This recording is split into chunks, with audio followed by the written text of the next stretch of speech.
இன்னைக்கு சோத்து லெவல்ல பார்த்தீங்கன்னா முட்டை வச்சுருக்காங்க. அதுக்கப்புறமேட்டு பார்த்தீங்கன்னா பீட்ரூட் வணக்கி வச்சுருக்காங்க. பீட்ரூட், அதுக்கப்புறமேட்டுக்கு மிளகு தக்காளி கீரை இருக்குது. அதுக்கப்புறம் சொரக்காய் கூட்டு இருக்குது, ரசம், மோர் இருக்குது.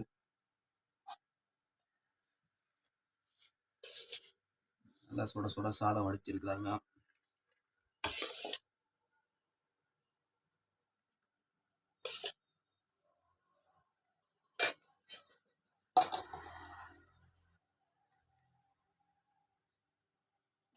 இது கூட சொரக்காய் குழம்பு வச்சிருப்பான் இருக்குது.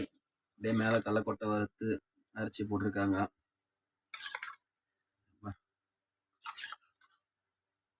சொரக்காய் சாப்பிட்டீங்களா?